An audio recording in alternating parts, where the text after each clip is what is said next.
Hello, welcome to the second edition of my podcast. I've decided to call it Crabs, Goats and Goats. So my Sun and Moon are in Cancer, my Sun is in Capricorn, and GOATs because of all the people we're going to look at well, not on this one actually. We're not going to spend so much time looking at celebrity or famous people's charts on this edition because there's so much to get through in terms of the crazy momentous transits coming up in the next 10 days or so. Thanks for watching last time. If you did, thanks to Janelle for helping me. I don't think I could have done it my first time on my own. I went all cancer crab nervous and couldn't couldn't do it. But this time I'm going to try my own. And I'm really hoping I've asked Janelle, she'll join me again. And hopefully during Capricorn season, we'll see her again. And it would be great to have her back on the show. And I forgot to introduce myself or her last time. So let's just say that now she, Janelle Belgrave, is an acupuncturist, healer, astrologer, psychic, and based in New York, as I did say. And her Twitter is JSoAbove, if you're not following her already. And she does the fantastic Stars on Fire podcast with Mecca Woods. Two of the amazing astrologers I discovered on Twitter over the last 10 years. At this time when we're connecting, people are connecting with astrology on Twitter in an amazing way, and you can learn and see, and I'll be recommending people later in the podcast that you can also look at if you're not doing that already, which of course many of you are, right? I mean, I got back into astrology a lot in the last 10 years because of this contact with other people and learning new techniques and reading new stuff. I started doing astrology in the 80s, but actually before that, I was into it as a teenager. So when I was about 15, 16, I picked up Linda Goodman's sun sign book, and I was looking around my school and thinking, yeah, like she's a Taurus and he's definitely very Aries. Like it seemed to ring true to me. But when I was about 21, I found Derek and Julia Parker's book, The New Complete Astrologer, in a bookshop in Sheffield where I was living, and it completely blew me away. I learned how to calculate and interpret basically my chart from that book. And it really opened me up to my Cancerian side, which I had no idea about. The moon and ascendant in Cancer. I was okay, so this is why I'm not a typical Capricorn in the emotional sense. I'm sure it's like this for everybody when they first see their own chart and either have it explained to them or try and read it themselves. It's like this incredible world opening up. So I was a club DJ around that time, and I used to, in the daytime, I would just study astrology by practicing mainly because I didn't have access to many books in Sheffield. The library had some. I used to go to London to Watkins Books in London to buy books, and I'd read over the years. But I ended up working with it in London in the 90s. So I ended up working with Equinox, the astrology shop, and Robert Curry for a few years, doing some writing. But what I really wanted to do was travel. So I ended up giving it up professionally because I wanted to get out of England and live in other countries because I was fascinated by what that would be like, and it was incredible. I spent years in Brazil. I live in Spain now, in Barcelona. I also lived in South Africa for 7 years.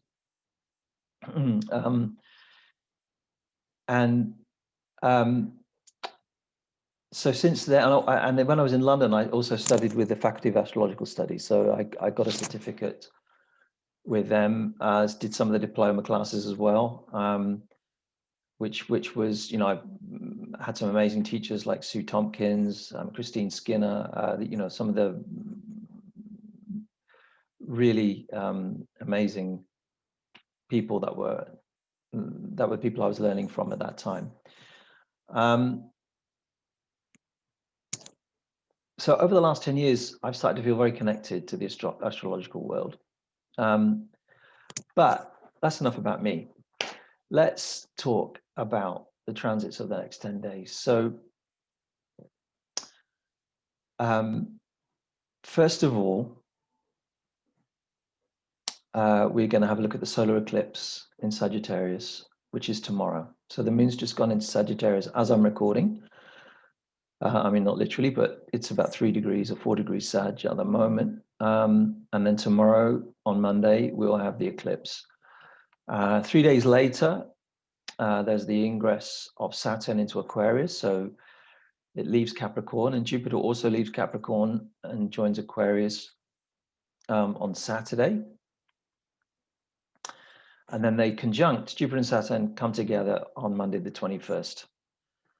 So hold your breath, because the next 10 days are seeing this major shift in the skies. And that's moving away from the cardinal energy of 2020 to the fixed energy of 2021, because Uranus is already in Taurus, remember? So we're going to have Saturn and Jupiter into Aquarius. So that is going to be the big difference between 2020 and 2021. Very cardinal energy. We've had Mars in Aries for quite a few months in the second half of the year, causing a lot of trouble as it was retrograde, square the Saturn-Pluto conjunction. And I know some of you said at the end of the last, some people come to me and say, well, I really enjoyed it, but I didn't understand all the terminology. I'll try and make that as clear as I can. I'm just introducing now the general planetary makeup. So first of all, let's look at the eclipse in Sagittarius. So Sagittarius is an outgoing sign, the explorer, the seeker, like new terrains and new lands, but new experience and new knowledge as well. It spreads energy around, and when it can't, it feels trapped.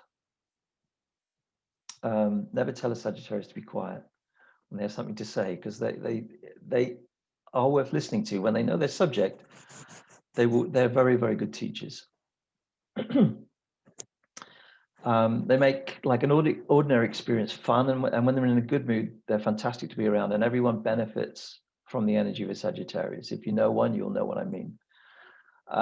When they're not in a mood, it's a bit of a different story for a lot of them, because they don't really care how they're perceived by others as much as most of us do. So they don't hide their feelings for the sake of a good atmosphere. They're not, they don't mind other people seeing the other side of them. I mean, it depends on the birth chart completely, obviously, but this is a general rundown of Sagittarius.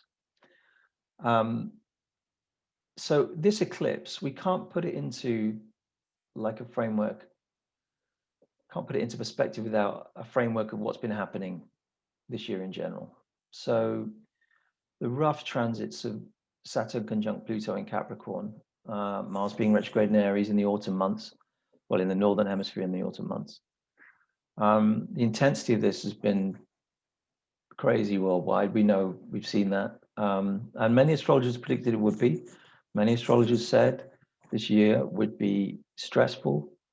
Yeah. And it really has been. I mean, crisis. Most people said crisis. And this Saturn-Pluto conjunction has mostly been negative. This very unforgiving Capricorn energy of sternness, punishment. I mean, there have been upsides, and I think what that's come through is as reduction. So Capricorn reduces. We've all had to, Saturn, it's like boils things down to kind of the bare essentials. So we've all had to reduce something, whether it be our spending, our social activity, or our expectations in general, which is a kind of Capricorn idea of pessimism in its most negative way. And for most people, this has just been a pain in the ass, you know, I mean, or just plain tragic for some people. Although for others, it has presented a kind of new opportunity to focus on something really meaningful, because what Saturn, Pluto, and Capricorn cannot live without is meaning. So, but having said that, on the whole, this energy of restriction, tension, and hardship is what's marked this year, 2020. So eclipse season comes in the final month this year, and it's like we're emptying out the trash. There's the new moon on Monday, tomorrow, the solar eclipse in the sign of Sagittarius, the 14th of December. I mean, new moons are typically associated with new beginnings, and generally new moon is supposed to be a time to make a decision that puts your life on a new course. You know, it's kind of a cliche because you get 12 in a year, you know.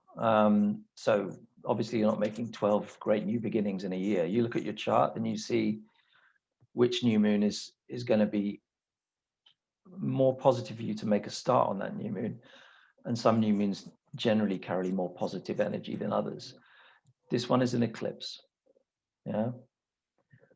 If you have an ascendant or sun in Sagittarius or Gemini, or possibly Virgo or Pisces, all the mutable signs, this could be quite important, and probably will be quite important for you. Although it's less of this new beginning, new positive energy than kind of a reckoning time. And eclipses are a kind of reckoning. They're a point when we have to understand what's going on and understand what the past means in terms of the future, and make those decisions, that are based on, let's say, what we've learned and what we know at that point, not projection. So eclipse energy is stronger, but it's not this kind of light, positive energy of a new moon, which you would see on other new moons. Eclipses bring forward what needs attention. So if you have like a Gemini sun or ascendant or midheaven around these degrees of Sagittarius that we see the eclipse at, so it's around what degree of Sagittarius is it? Just hang on a second. It's around 23 degrees Sagittarius with Mercury at 20. Let me just share the chart I'm looking at with you a moment.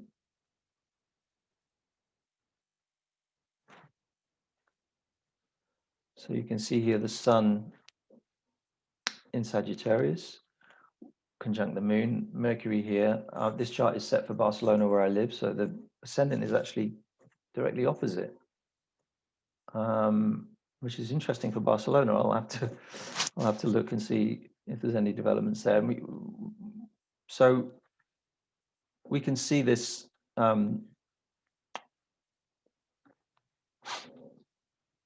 We can see that the mutable signs are going to be challenged by this eclipse.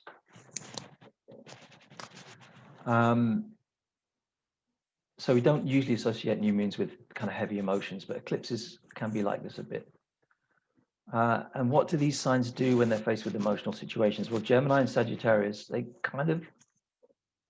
Gemini sidesteps heavy emotional stuff. Sagittarius kind of moves forward, doesn't look back, wants to just go with the flow. So it likes to think it's taking everything in its stride. This kind of isn't an option for either sign at the moment.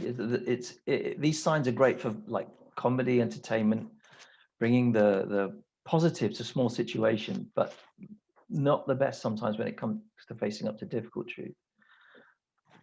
That doesn't mean if you're a Gemini or Sagittarius, you necessarily do that. It depends on other stuff in your chart.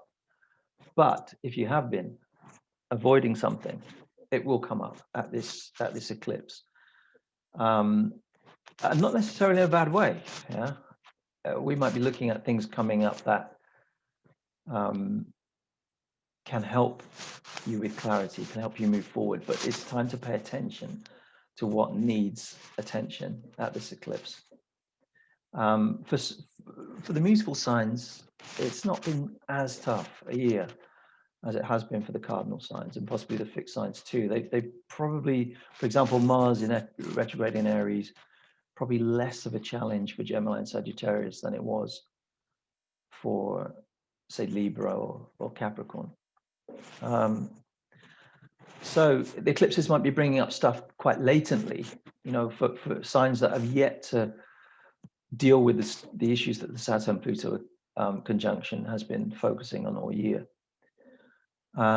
So eclipses are all about what you've already done to work on issues that needed work. And if you have done that work, then an eclipse can be very, very positive. And you know, you may be ready for the transition that's approaching and welcome it with open arms. So this can be a time of much needed change of like a project or relationship or a new way of living, you know, but the key is to watch and wait and not to make any rash moves, not to make any crazy decisions at an eclipse. Because just suddenly deciding I'm going to quit my job or I'm going to move to a new place on the time of the eclipse with no build up, not a good move. So you need to look at your chart and you need to look at the house that the solar eclipse tomorrow is going to fall in. Sorry, I should say on Monday, the 14th is going to fall in. And pay attention to that. So in my case, it's in my 6th house. So I was thinking, okay, health, be careful.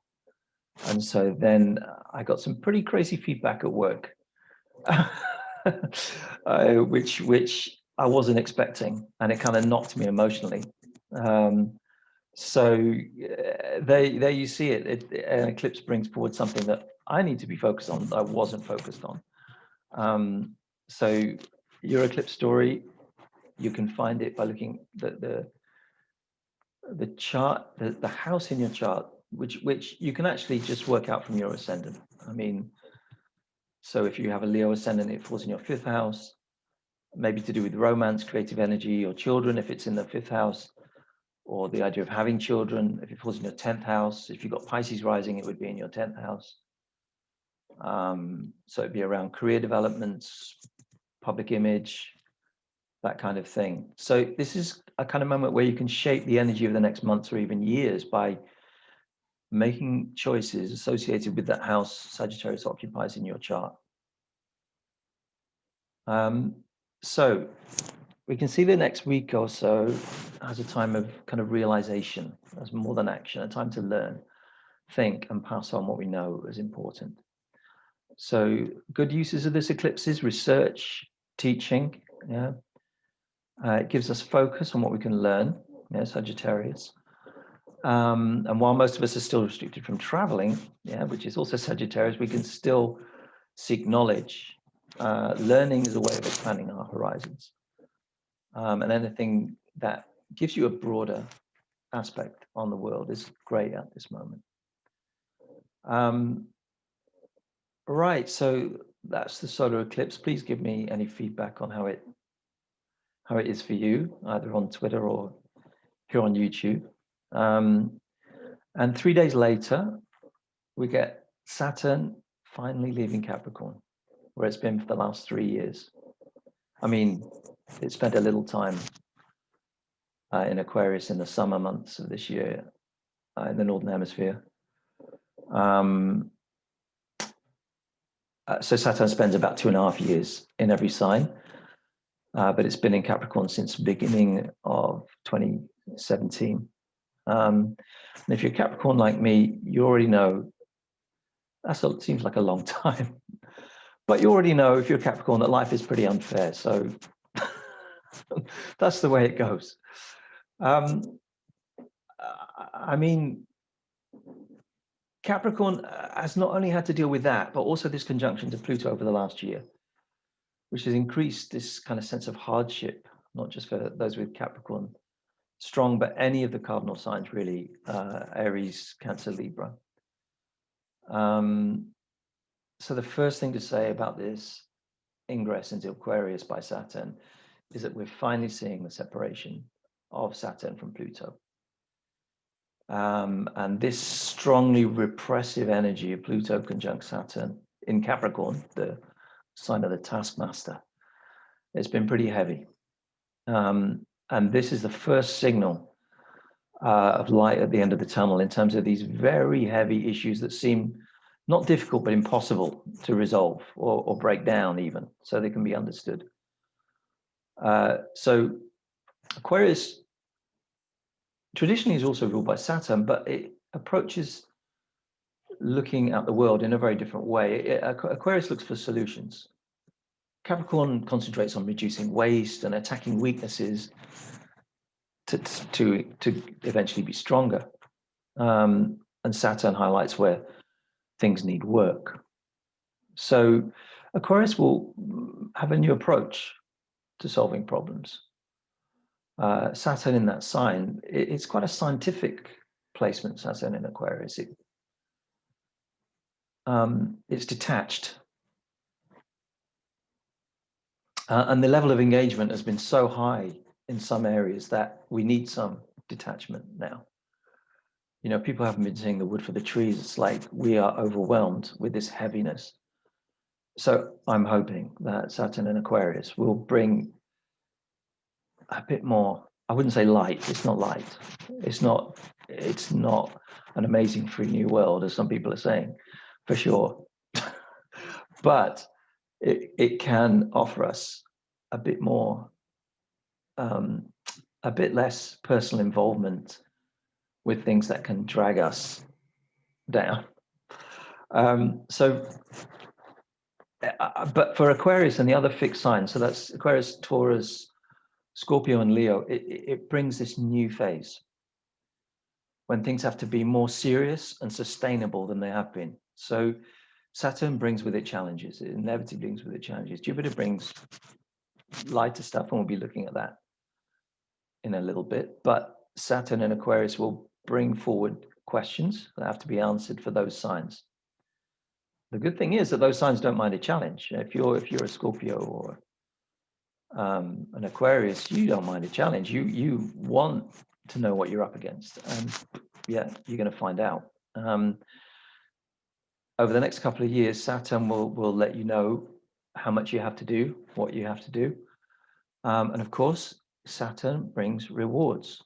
It just doesn't bring rewards at the beginning. It brings rewards once the work is done, and that's a process. So if you have the Sun, Moon, or Ascendant in a fixed sign, you need to look at the effect of this transit from Saturn. Decide, you know, obviously look at the house that it's occupying, and look at the kind of challenges it will bring you. Of course, there'll be plenty of other transits along the way that will be less challenging, be more uplifting. So you'd need to look at your chart and balance those together. So Saturn kind of dries out and simplifies in the sign of the water carrier. It doesn't like to be burdened in Aquarius. Saturn is much less burdensome than in Capricorn when it's in Aquarius. And so rather than carry problems around with it, it isolates things and brings attention to them.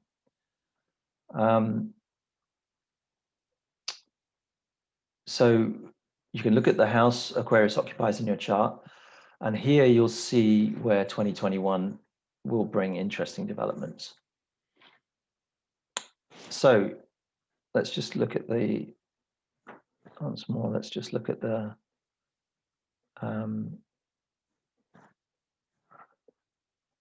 let's just look at the chart for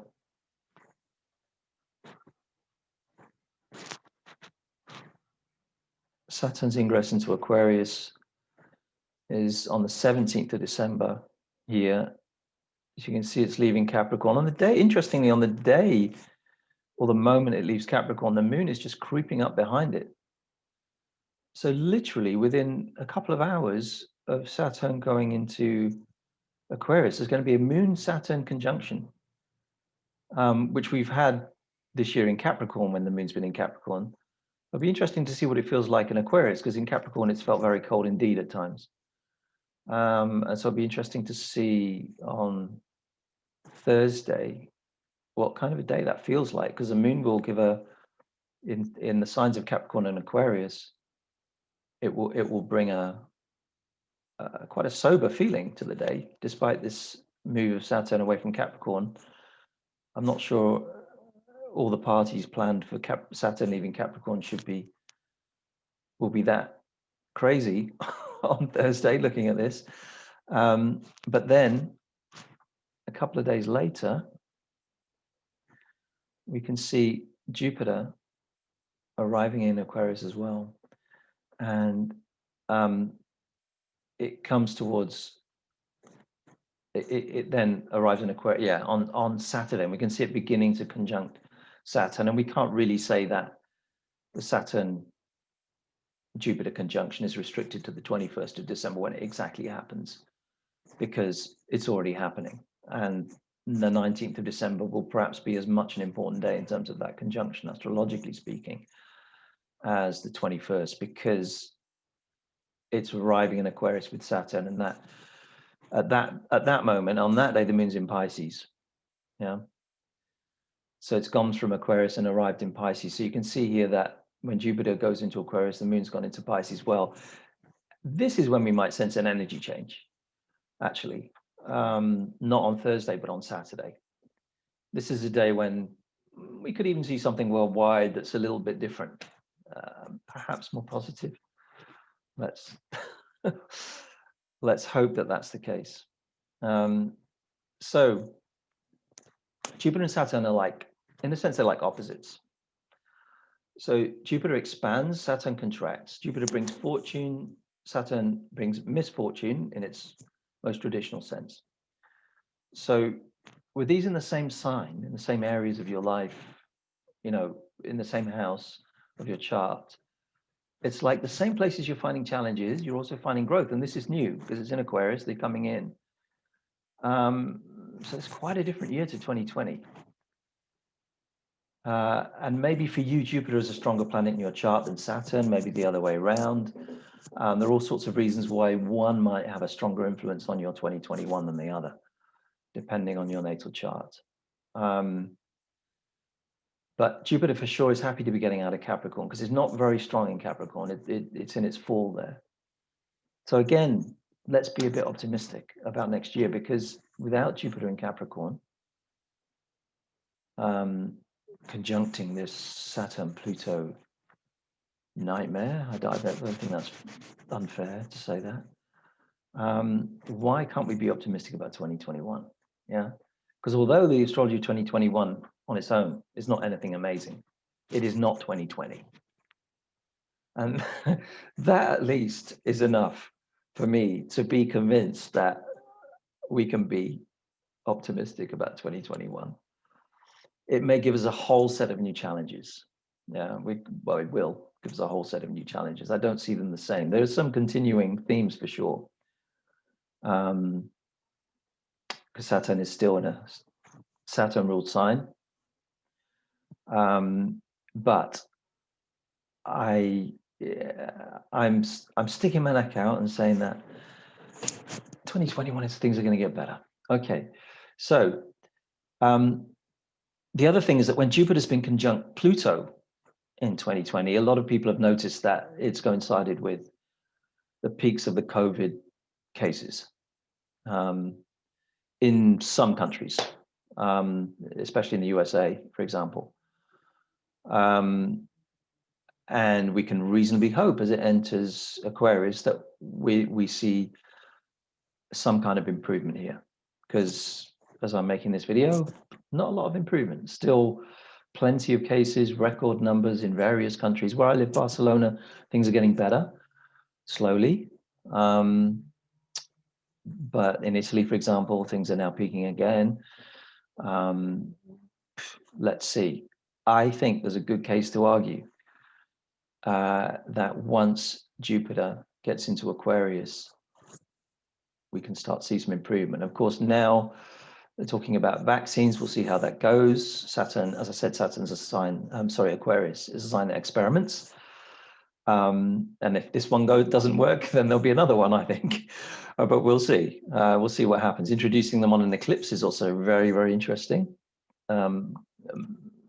Momentous.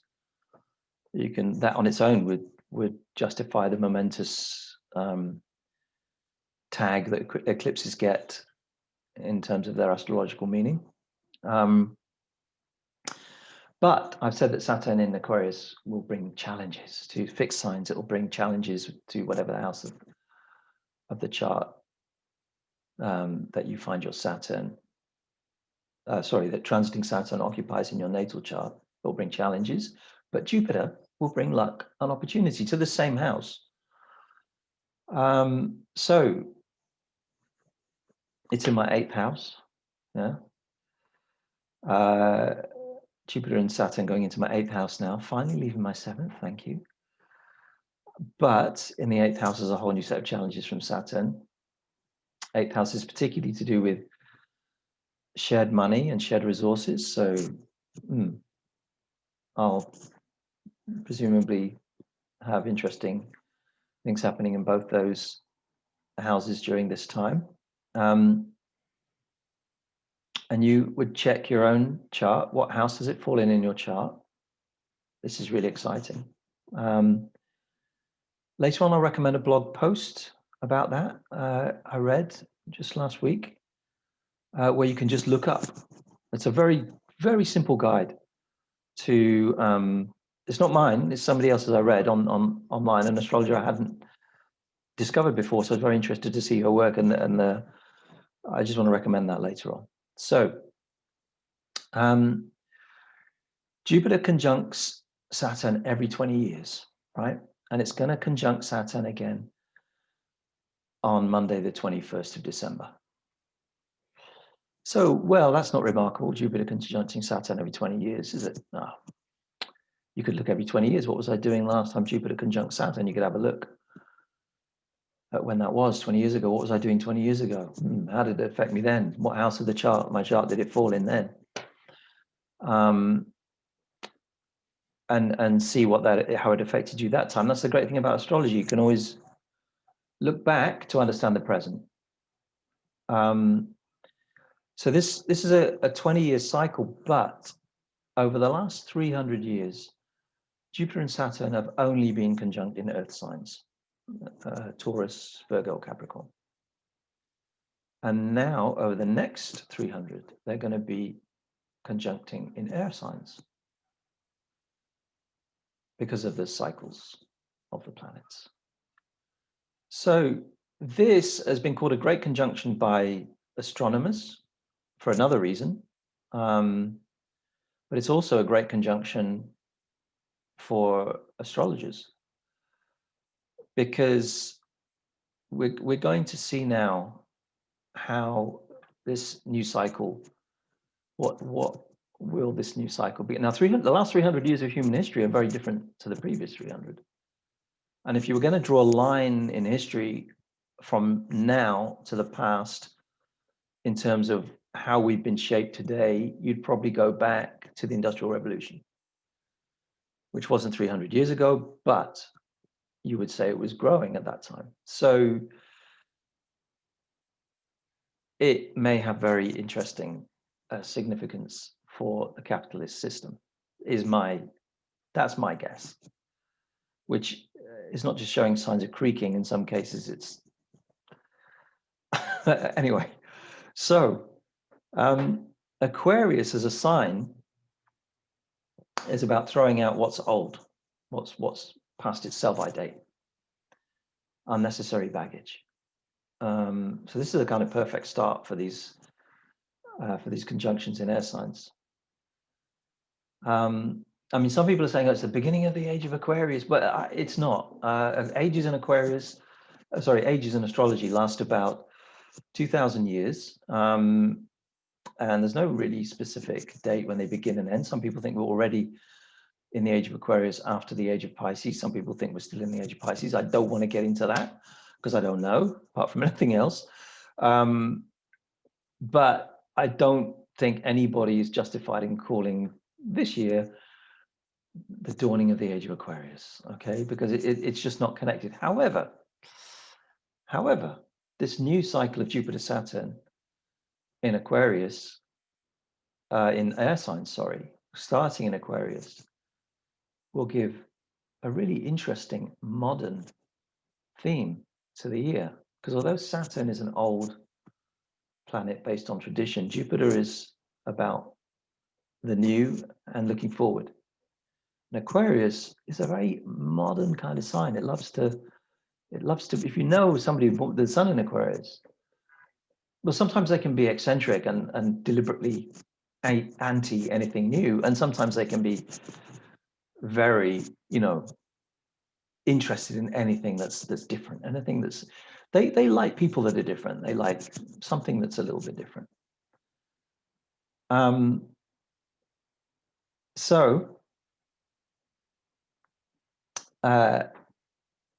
Themes, Aquarian themes: humanitarianism, equal rights, and egalitarianism in general. If you think of organizations like Amnesty International, Black Lives Matter, you can see that if we were going to ascribe a sign to groups like this, you'd probably go with Aquarius. Now, this doesn't mean capitalism is going to be overthrown next year by freedom movements. It doesn't mean that we're not going to see the same kind of oppression that we've seen in previous years. It does mean that these issues are going to be in the spotlight again. Because Aquarius calls into question any areas where authority is mistreating those below it. And it's a rebellious sign traditionally. I'm not sure it's as rebellious as I'm not sure people who are born with the sun in Aquarius are as rebellious as they're made out to be. Because it can be very reactionary. As a sign, it reacts. As a sign, it reacts, and it can be reactionary against, change. So it can also be rebellious. I don't think Aquarius, you can put it in either camp, especially. But they have definite approaches. They have definite ways of doing things. And they like to believe in logic as the reason for that. It's a very logical sign. And Saturn is a reductive sign, a reductive planet. So we saw this year, 2020, around June, July, Saturn first going into Aquarius before it retrograded back into Capricorn. So we got an idea then about what we can expect in 2021. This, if you remember, is a time of the riots in the streets in America, for example. And we may be seeing, I say riots, I should say protests. I don't know, that's a completely wrong word, actually. Because although there was violence on the streets, I don't want to make out like, well, you get my drift. Anyway, so the astrological makeup in general was a lot more tense at that time. So we may not be seeing something that is so intense when Saturn and Jupiter go into Aquarius this year. But these issues are still going to be in the spotlight. I'm kind of a cynic when it comes to politics. I don't think change comes from the top. It just hasn't. That's my reading of history. But Aquarius doesn't work from the top, it works from the bottom.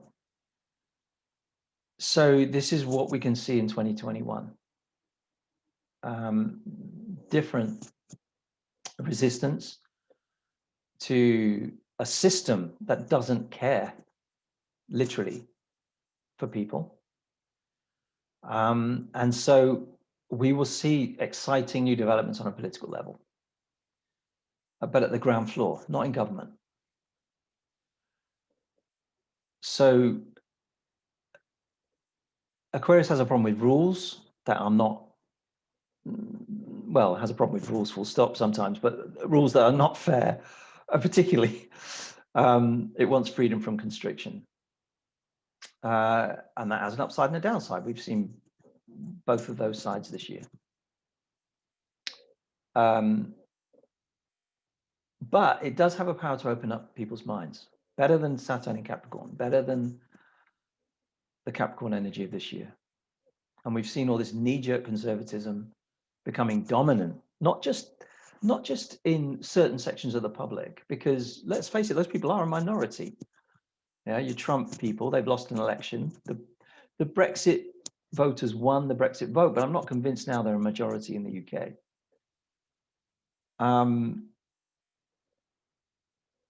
So we've also seen it in the media. Yeah. And although those people love to blame the media for everything, that when they don't win, you would not believe the amount of airtime that the most right-wing politician in Britain, who has never won an election locally to become a member of parliament in the UK, I'm not even going to say his name, but he was part of the Brexit movement. You would not believe how much airtime he gets on national BBC television over this Capricorn period. It's been absolutely crazy. For somebody that represents a minority section of the population in terms of how right-wing his views are. So I'm hoping that Aquarius will not exaggerate the popularity of these ideas, which I feel has been in the case over the last few years. But as I say, Aquarius shouldn't be underestimated in its own ability to be conservative. So don't be expecting new horizons of liberty, freedom, because I can't see that personally. Sorry for getting very political on this, but I do feel that these transits are very much representing what's going on a wider level, and we'll see next year if I'm right or not. Which who knows? So Uranus and Saturn are going to square each other early next year. So Saturn goes into Aquarius while Uranus is already in Taurus. And they're going to pit themselves against each other. So the first 3 months of 2021, yeah, we're going to see some interesting political stuff, I think. I saw actually Sam Reynolds yesterday on Twitter, the astrologer Sam Reynolds, saying he thinks there'll be even sharper social divisions in the USA because of the current transits, although I'm not exactly sure which ones he was referring to, but this is what I think he's talking about, but we'll see. Some astrologers are much more optimistic about these transits. Every country in the world is at a different stage of development with a different political history. So the current astrological climate affects each country differently. But I'm cautiously optimistic that 2021 will at least present like not just new ideas, but that can revolutionize our thinking in the long term, but also come up with new signs of new systems of organization. Because this is what really has been highlighted is that systems are not working. So rather than this being, attacking the capitalist system as a whole, it may bring forward new systems within, or at least ideas that will eventually lead to new systems that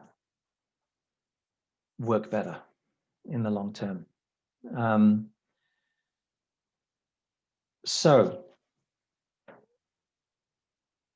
fixed energy, taking over from cardinal energy. This means people are going to dig in their heels. The downside of this is that it won't be easy once there's two sides pitted against each other to find a resolution, because both sides will be very strongly intent on getting what they want. But if you've got a project that needs focus, if you've got an area that's building that you want to give more attention to, this fixed energy is fantastic on a personal level. So this overwhelming energy that we've had this year, this very cardinal energy, it's moving on, and what we can focus on now, rather than just staying afloat, which has been the goal for many of us, we can really give energy to one particular area that we want to focus on. Yeah. So the Jupiter-Saturn conjunction can give you a clue to what that might be on Monday the 21st. Jupiter and Saturn over the next 12 months in Aquarius can bring us forward. Now, I mentioned a blog post earlier on. So Camille Michelle Gray, who also goes under the name of Gemini, well, in American pronunciation, Geminialist. It works better with Gemini. On Twitter. If you find her on Twitter, she's on her website, she's got an excellent run through what the Jupiter-Saturn conjunction means, depending on what house of your chart it falls in. So I really recommend looking at that.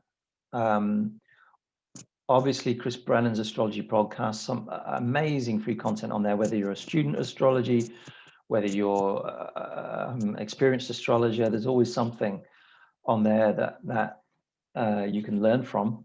And obviously he's helped this surge in interest in traditional astrology now, apart from many other astrologers online that are pushing astrology forward at the present time.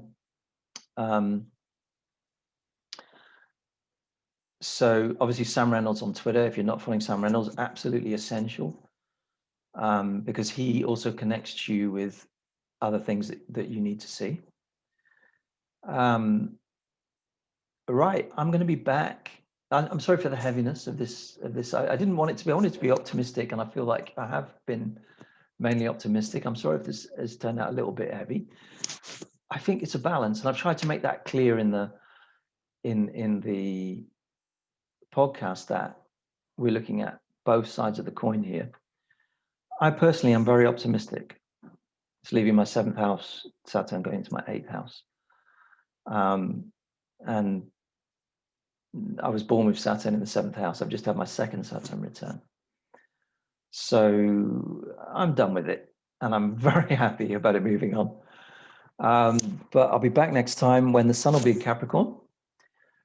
I've asked Janelle to join me for that. She might join me for the next one. Hopefully she will, because it would be a lot of fun if we look at Capricorn figures like musicians or artists